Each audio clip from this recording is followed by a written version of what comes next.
Yalla! The main thing we were looking for back in 2012 was we wanted to build something. And we knew it had to be meaningful and it had to be big. There was also a need to create inspiration. There was also a need to create confidence and self-belief that these big things can also be done from here. We learned to dream big. Never in our wildest dreams have really thought of us being where we are today and having this impact on the ecosystem. Everyone was moving in the right direction. There was no looking back. Vision is going to keep evolving, but the purpose will remain the same, to simplify lives and build an awesome organization that inspires. And if we can simplify the lives of people, a lot of that potential can be put to better use. That positive impact will spread and ultimately this can really change the fabric of society.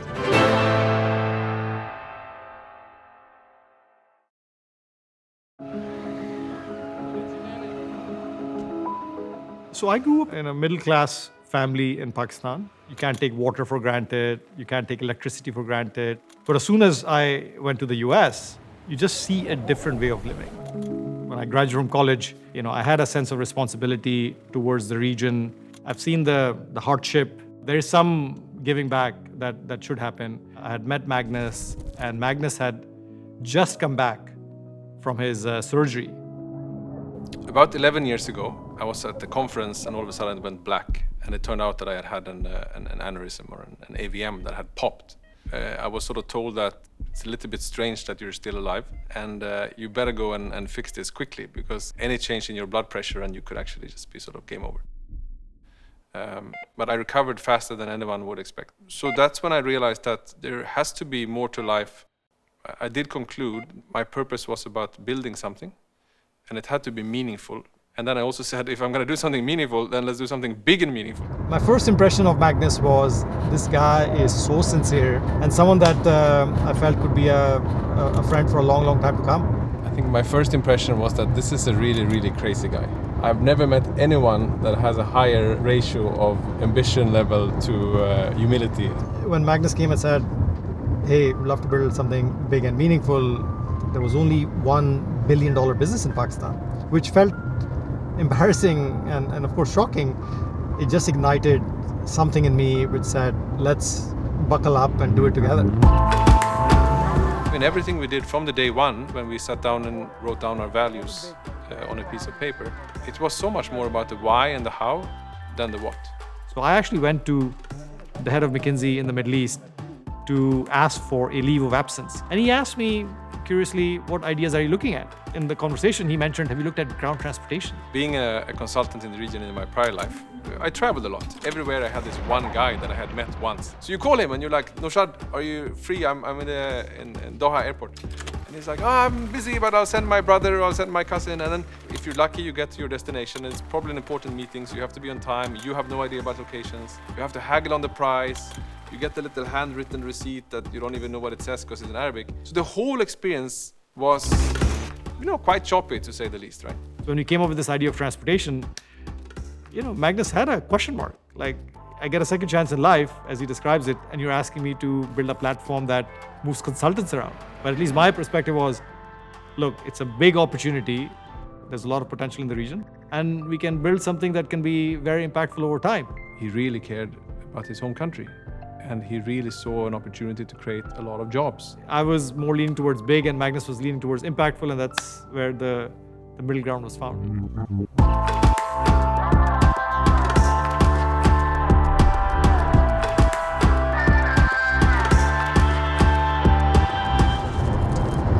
So when we started Careem, it was on the first day of Ramadan in 2012. So it was a very special day, a very blessed day. We forced ourselves to go live and do the first trip at 6 weeks, even if it meant that we were processing the entire trip manually. So the first version of Careem was essentially a very simple booking form. So when you put in your pickup address and your drop-off address and your timing, what actually happened on the back end was that we got an email with your booking. And that email went to a phone that had a very loud ringtone. We manually sent an SMS to the customer, your Careem is on the way.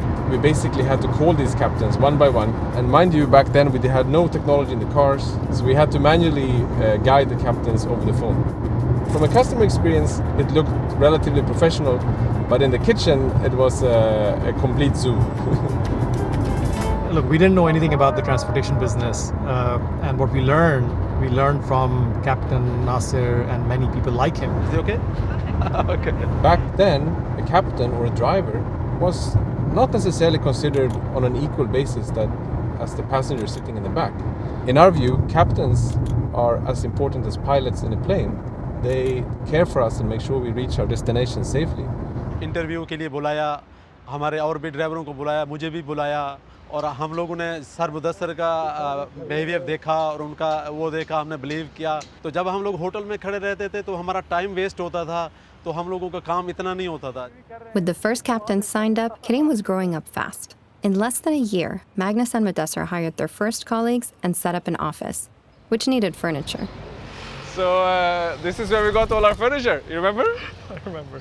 You know, being from Sweden, my first idea was that of course we go to IKEA. They have cheap furniture. And you were like, "What do you mean buying new furniture? Of course we're not going to buy new furniture." Yeah. And then I think we found this place somehow. There was just a culture that we wanted to set in place, which was going to be frugal. We're going to do a business that has low margins, and just wanted to set the right tone from the beginning. I think you had a much better understanding of that than I had at the time, but yes.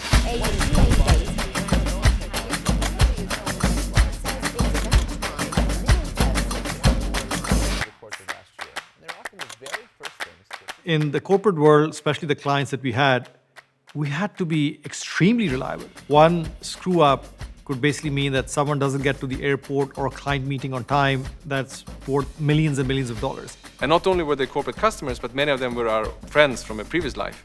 So it would be a personal embarrassment. So this meant that we were really on top of every single booking, down to the little detail.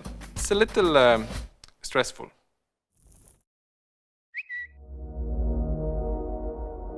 Uber was the biggest tech startup in the world, let alone in ride-hailing. Its arrival to Dubai less than a year after Karim started was an existential threat. There was definitely sort of a freak out. A holy shit moment. It was like, holy shit, you know. Uber clearly had an app that was quite well developed. They had technology. They also had a lot of money already in the bank. And they were basically out there to kill us. I remember being on the calls with captains. These captains were telling me that they're offering me so much money that I also need to look after my family. It was said by some of the VC firms, if there's two companies you don't want to compete with, it is Amazon and it is Uber, because they are ruthless. To say we had to hit the ground running is kind of an understatement, right? And not know if we were going to survive or exist at all. They would call all our captains, tell them to stop working with us explicitly by name. It was the bad boy of tech that was entering our market. Our investors were freaking out.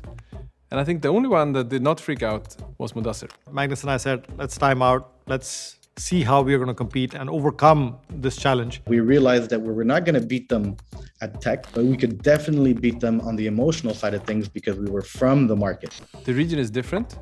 And if we serve our customers and our captains with what they need here, that's what we should focus on. Let's not focus on competition. Let's not obsess about competition. They forced us to raise our ambition level. We hired relatively junior people. They were actually doing decently well outside, ended up taking huge pay cuts because they really subscribed to Karim's purpose in some shape or form and wanted to do good. Wasn't excited about joining a startup, at least that's what I thought, until I met them. Got me super excited about their journey, and I think they're quite special people. You could see before your eyes something being built, right? That's the difference. They come on board, they take on the mission as theirs, and they are missionaries, not mercenaries. As our first expansion point, we picked Doha. Not because Doha was, larger than Saudi or Riyadh, but it was easy to get to. You could get visa on arrival, and the flight was cheap, and it was only 45 minutes. So let's write the launch playbook. Then we take the challenge of going to Saudi, because we knew that the size of that opportunity, size of that market, was way larger than anything else in the region.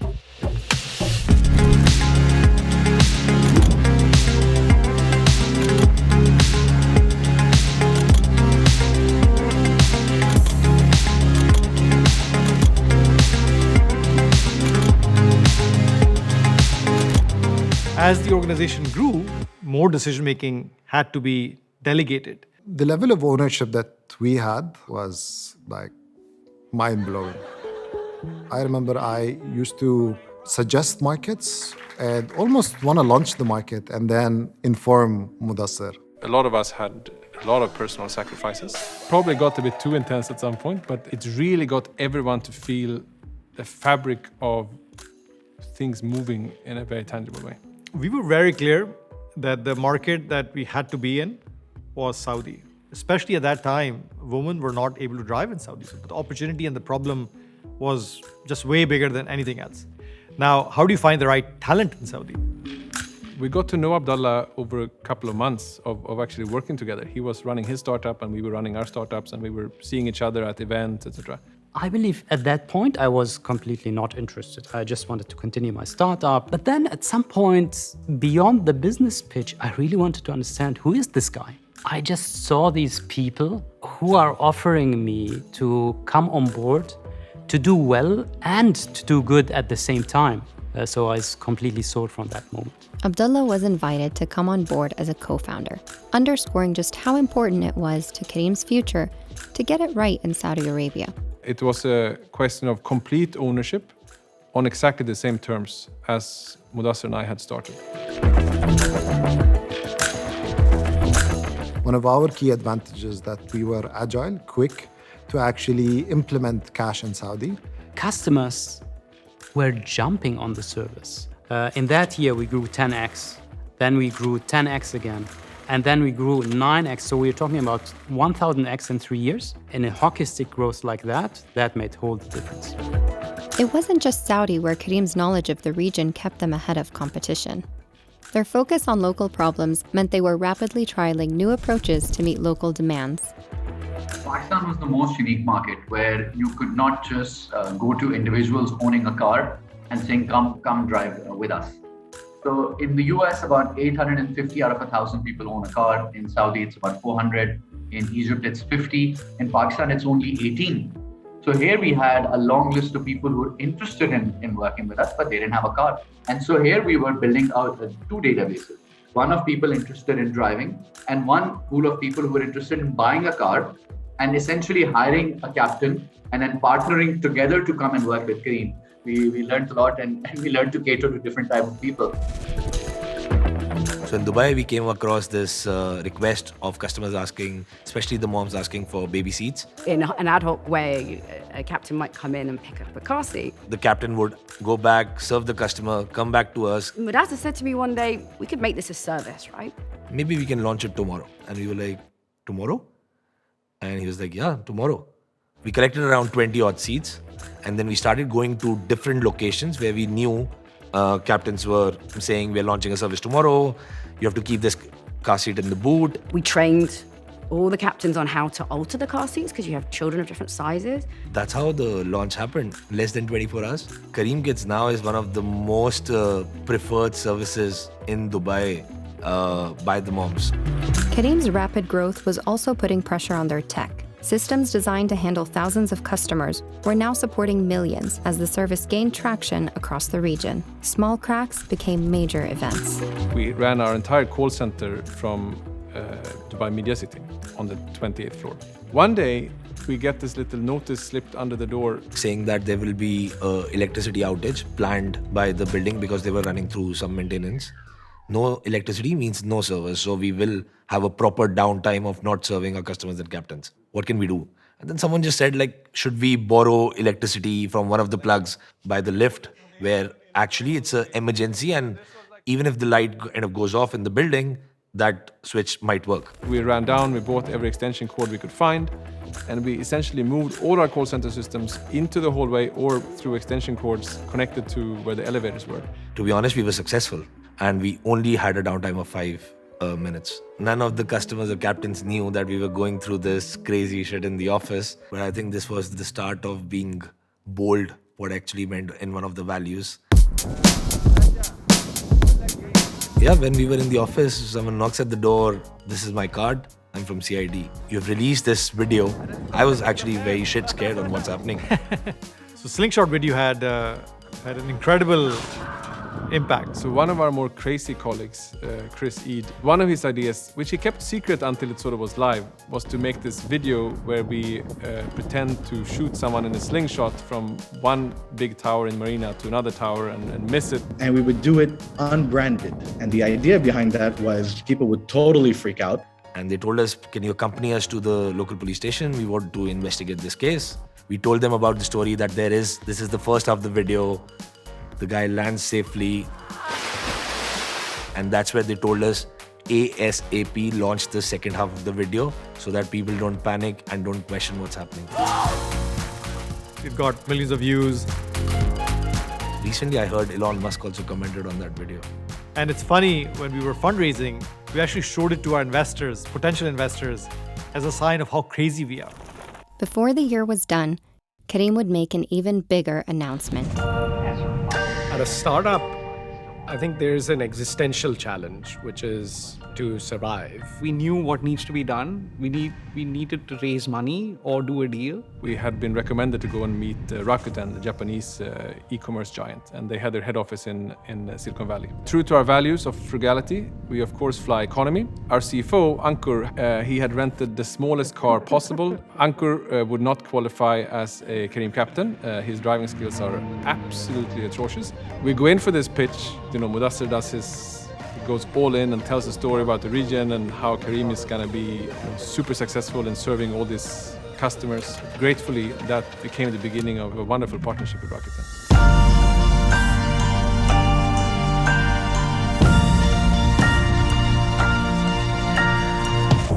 We called ourselves a unique camel, the first Middle East unicorn. That public recognition, of course, feels good. But at the same time, this is really just an external signal. Looking back, it feels big. But in that moment, it actually didn't feel so big to us. When you're inside the company, you know all the things that are breaking or on the verge of breaking. And so you can see this external sort of recognition with a little bit of amusement. We definitely celebrated it. We felt good about it. I went around telling everyone, called my parents, saying, guys, we're $1 billion company, we're a unicorn. We sat more or less in a circle. Yes. And we had some balloons and we had a cake. Yeah. And that was sort of like, okay, $1 billion, have some cake, and then get back to work. We are always looking at the next challenge and the next frontier. I think literally on the day after the announcement, because we said, let's not get all blinded by having $350 million in the bank, keep our heads down and keep doing the same thing. Behind the scenes, the injection of capital only bought Karim another 2.5 years of operation. The culture and the aspired culture was always focused around frugality.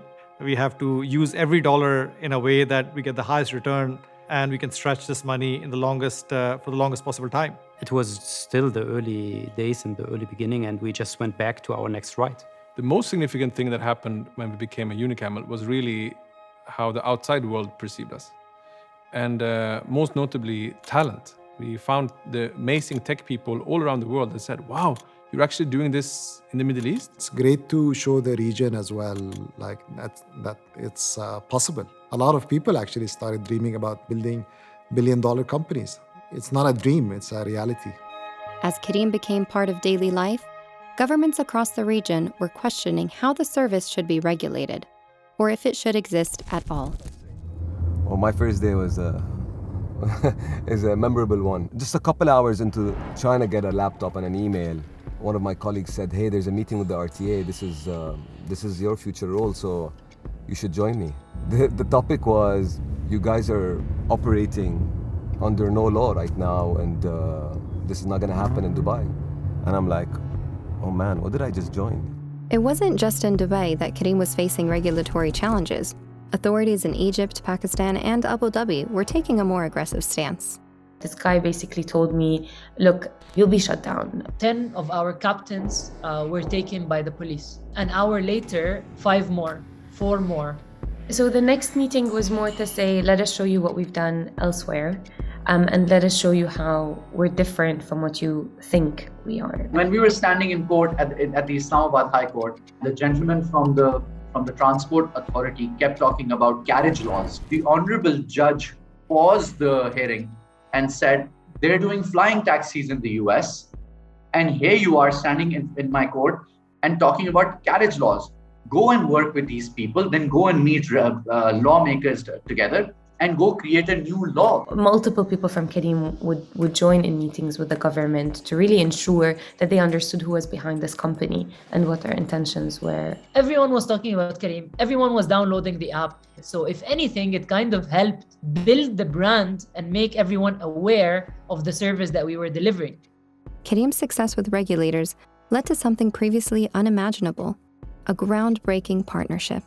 RTA has this vision that they need to further the well-being of people living in Dubai, and they're very ambitious about it. But they didn't have the tech, and we didn't have the cars.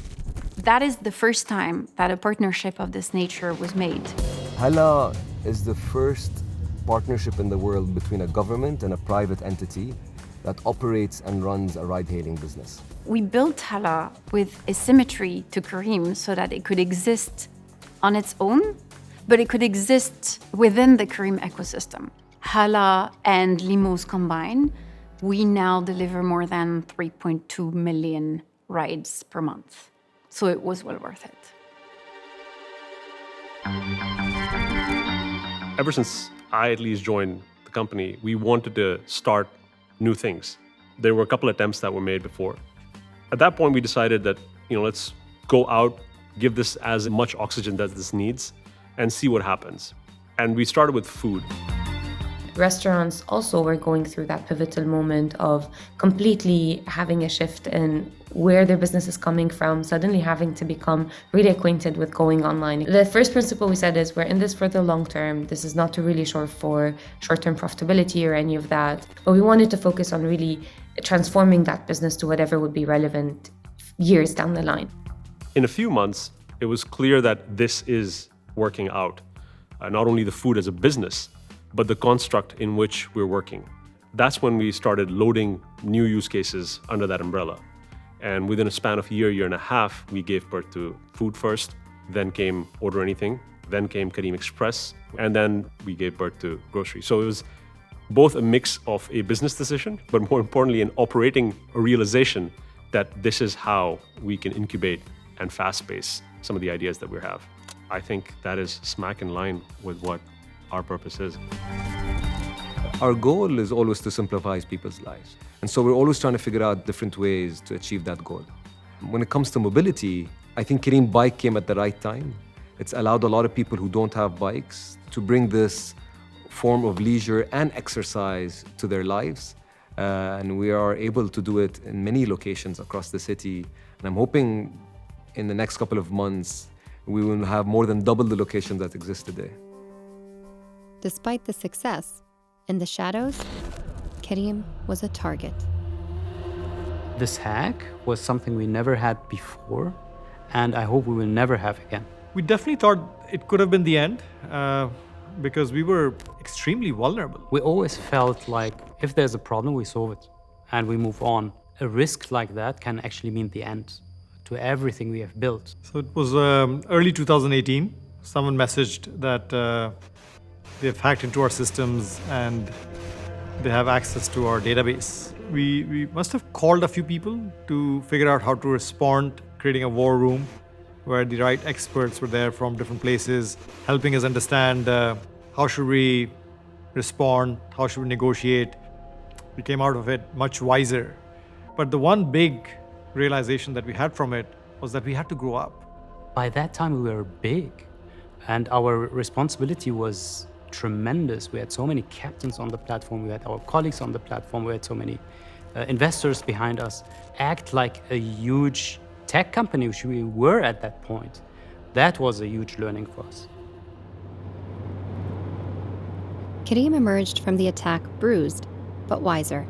They knew they were now big enough to be a target and had to work in a more sophisticated way. Every new type of ride or every new city that we opened up, a whole new cultural, social, religious nuance popped up, and we had to sit back and say, okay, now how do we negotiate this? We were very bullish about our mission. We wanted to simplify the lives of people wherever they exist in our region. I took it as a personal challenge to ensure that Careem is actually in a lot of these markets. So I've started focusing more towards opening markets where no one else have dared to open. If there's no war happening, active war zone will be there. In a city like Karachi, they have no choice but to take this horrendous form of public transport. So when Kareem sprung upon the scene, that air of freedom, that air of emancipation that it created, it was just so beautiful to watch. Went to Iraq, Palestine, Sudan. I remember I was attending this conference, and I remember this old man coming to me and said, like, thank you from the bottom of my heart to you and Kareem. You put Iraq on the map. So as soon as you've launched, other companies are inspired and now actually knocking on our doors. Saudi was the foundation of Kareem, showing the business model could work at scale and had a clear path to profitability. But in Saudi, 70% of Kareem's customers were women. Some questioned what would happen to Kareem if women were able to drive. In Saudi, especially because women weren't able to drive at that time, everyone knew Kareem. The Saudi before Kareem was a Saudi where 2.5 million women were not able to work just because of not having a proper transportation mode. A lot of people asked us, especially as we were raising money, what happens when women can drive in Saudi? Would that be detrimental to the business? And our response always was, it is the right thing for the society, and we as Kareem, as an organization that wants to move the region forward, have to be on the right side of that decision. A few minutes ago, a royal decree has been issued in Saudi Arabia giving women the right to drive. When the decree came out in 2017, we're talking about Saudi where everybody I know was dreaming about that day, and then suddenly it was there. There was such a hunger and such an eagerness to just jump on it. So I think it took us, half an hour? Saying that we'll create X many Captina jobs in Saudi. The decree was out at 9. At 10:30, the tweet was out with a ready-made video, which was so powerful and so genuine. It was even shown in the royal court. It went completely viral. This was not planned from the top. This happened grassroots, and it happened because of passionate young people that were invested in their communities. The business has continued, has grown since that moment. We have some women captains in Saudi, and we still have a lot of women customers in Saudi that still continue to use the service. Kareem's people were encouraged to support their communities across all their markets. That meant when crisis hit, local teams could use the full weight of Kareem's resources to help. The purpose and the mission of Kareem was so strong. So whenever something happens in the market, we were so quick to react. There are many times where we sort of were pushing societal boundaries. The simple act of adding a small little button in the app that customers can donate to UNHCR. It's not us giving. Our customers became one of the largest donors within a very short amount of time. There was this fire in one of those buildings in Dubai Marina. We've dispatched as many captains as we can in the area to evacuate people free of charge. There has been a couple of incidents where blood was needed to be donated. We learned that there had been a bomb blast in Lahore and a lot of people died and got injured. In an instant, everyone said, yes, we need to do a blood drive, but we need to make sure if our captains will stick. Not a single captain said no. Every single captain said, this is my duty, I'm going to do it. That day, I think it was a very unfortunate day, but it was the day we got established in Pakistan. And I think that was the day our team understood what was our purpose. Because we are in a position that we can, it is our role to play.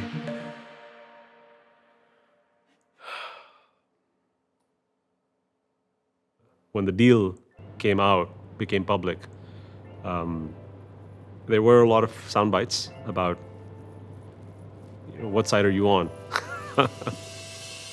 We spent many years almost driven by this notion of competition with Uber. I would even wear black. That's how extreme things were. A good portion of our mind space was about fighting that fight. Everyone was like, no one was excited. Everyone was like shocked. We have to raise funds. We have to, it's the right direction for Kareem to grow and scale further.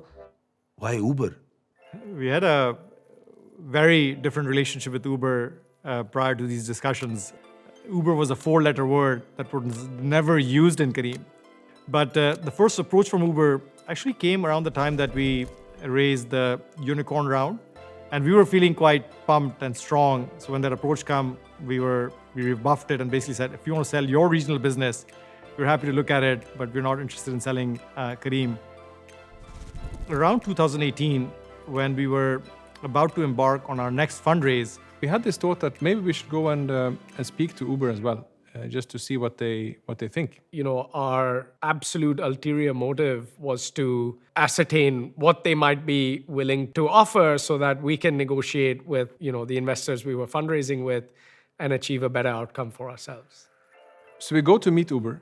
And somehow we found an Uber that had changed from what it had been before. Since Dara had come over, the approach and the discussions were a lot more constructive. There was a lot more respect in those discussions, to the point that when we shared with them our vision to become a super app in the region, they actually got quite excited. They said, we're happy to keep you fully independent, to continue pursuing this purpose. In fact, we'll fund this vision. So I remember leaving that meeting feeling quite confused. And we're looking at each other and saying, this is a little weird, but these are like good guys, and they really understand what we're trying to do. The financial value was one part of it, and the ability to continue building out the vision of Careem was another part of it. All of these were pretty big challenges. So until they all came together, it didn't necessarily feel like this was a transaction that was actually going to happen. Over a couple of weeks and months of discussions, we came up with a model where Careem could stay independent. Because for us, it was important to still have Careem as an entity that can shine in the region and that can continue to inspire in the region. What changed our mind was actually a discussion that we had with one of our investors, that if you continue to hang on to Careem and not do this deal, you're actually going to be selfish. Because this deal with Uber for Careem would be an incredible validation of the ecosystem in this region. A very good job was done of explaining how this relationship with Uber would benefit the organization, benefit our colleagues, and benefit the region ultimately. That with these partners, we would have access to resources that would enable us really to superpower the next version of Careem. That deal will have a strong impact in that future. So I think it was done absolutely for the right reasons. Uber has honored its promises, right from closing the transaction to like the last 2.5 years of keeping us independent. They've been a great parent company for us. This is the reason why we're investing, is because we believe in growth. A positive story, a story that highlights the size of the opportunity in the region. You can't underestimate the impact to the tech, the startup, whole ecosystem here. And it's hugely exciting across every element. Definitely one of the biggest deals of the year. So everybody's super excited about how that's going to play out. Careem was riding on top of the world. But around the corner was something no one could see coming. Countries imposed a 2-week lockdown to combat the spread of the coronavirus. Had been under a night curfew along with the rest of the United Arab Emirates. March 2020 happened. By April, I think there was that sense across the globe of what next? What does that even mean? And all of a sudden, everybody was asked to stay at home and no one was using Careem anymore. And we had to stop our service. We had to go through, reorganizations and cost savings and, really make sure that the Careem could survive through COVID. Yeah, maybe worst day being at Careem was maybe the day that we let a lot of our colleagues go. We've tried as much as possible. I remember I was on every single phone call. 60 or 70 of these calls. They understood that there's something bigger than me and them at stake, and we needed to preserve it and make sure that it lives through this crisis. When COVID hit, it was a very short period of time that we had to transition people to working from home, and I'm talking like less than a week. What was incredible about that was the way that so many different people came together to make sure that for colleagues, we were setting them up for success. We had a lot of the infrastructure in place already. And actually what we realized was we had this really empowering and trust-based way of doing business. And that meant for us that pivot to work from home, although quick and stressful in terms of actually getting it organized, we were very well set up to make sure that the organization could continue and be productive and successful. It always was the hardest on the captains. They had their bills to pay, and out of a sudden everybody was asked to stay at home. Even if we wanted, we weren't able to give them any means of income. We came together as a team and brainstormed how can we help them. And it was really moving to see how everybody rallied around this idea of building a captain's fund. Many of our colleagues donated to the Captain Fund to ensure that they were taken care of at what we knew was going to be an incredibly difficult time for them. And all colleagues, includes our CEO, Mudassa, who very generously gave his salary as well, which was, I think, something that really resonated with many of us in the organization. And even if that wasn't so much and we couldn't move so much with it, it was still fantastic to at least do what is in our hands. COVID had seriously affected Careem financially, and losing more than 30% of its workforce was a body blow to morale. But as lockdowns eased, a huge rise in delivery requests showed there was a light at the end of the tunnel. Every testing and challenging situation is an opportunity. And while it sounds like a cliche, it was the case, right?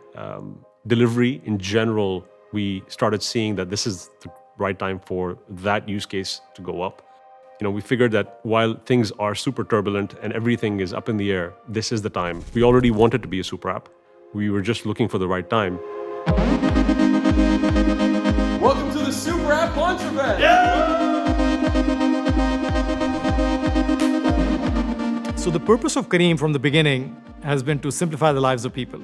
But we didn't know how we would simplify the lives of people beyond mobility. The beauty of it, it will not all be operated by Careem. We will enable and give other startups, whether they're ex-Careemers or other entrepreneurs in our region, a chance for them to actually reach more customers. We don't want to compete with them. We want to provide this as a platform for them to jump on and be successful. In a world of ever-increasing apps, ever-increasing use cases, how many apps are you going to download? How many times are you going to go through the identification process? How many times are you going to put your credit card on file? How many times are you going to get scared about what's going to happen to your credit card? Then there is a value component to it. Our customers who are loyal to us and who will use us more and more, we will give a lot more value to them through that.